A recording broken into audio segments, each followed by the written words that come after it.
Sir, राष्ट्रपति के अभिभाषण पर जो चर्चा चल रही है, भाषण अगर पढ़े सुने तो भी लगता है कि जैसे प्रोफेसर साहब ने कहा कि देश की स्थिति ठीक नहीं है। लेकिन ठीक लगता है जो हमारे सामने महान देशभक्त मंडली बैठी है, उनको लगता है कि सब कुछ ठीक है। राष्ट्रपति देश की संवैधानिक प्रमुख है, तो भाषण के हर पैरा में राष्ट्रपति जी कहते हैं कि मेरी सरकार, मेरी सरकार, मेरी सरकार। लेकिन जिनको ये मेरी सरकार कहते हैं, सरकार पाखंडी है। ये सरकार पाखंडी है, झूठी है और गैर जिम्मेदारी भी है। तो कहा ये ऐसी सरकार को राष्ट्रपति जी मेरी सरकार कहते हैं, तो संविधान के खिलाफ है।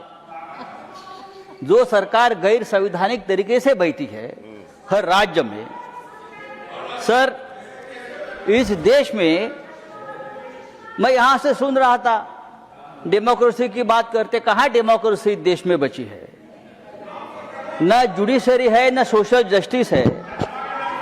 हाई कोर्ट और सुप्रीम कोर्ट सरकार की कठपुतलियां बन गई है। कहां न्याय मिलता है? चुनाव आयोग जो देश का है वो भारतीय जनता पार्टी की प्राइवेट लिमिटेड कंपनी बन गई है। कहां न्याय मिलेगा आपको? सोनम वांगचुक कहां है? सोनम वांगचुक कहां है? आप देशभक्त है ना, आप मुझे बताइए सोनम वांगचुक का क्या हुआ? उनकी हालत क्या है? क्या वो जिंदा भी है? मुझे मालूम नहीं, कहां है वो? देखिए उनका अपराध क्या है? उनका अपराध है कि हमारी जमीन चीन ने कब्जा कर ली है। ये बात उसने कह दी तो उसको देशद्रोही बताकर जेल में डाल दिया। क्या ये डेमोक्रेसी है? मुझे लगता है सर ये डेमोक्रेसी की व्याख्या, डेफिनेशन नहीं है। राष्ट्रपति के भाषण में वही घिसी पिटी घोषणाएं हैं।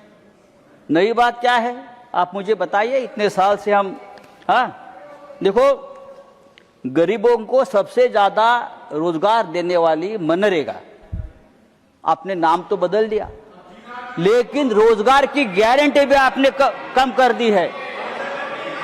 किसानों को रोजगार मिलता था वो गारंटी आपने कम कर दी।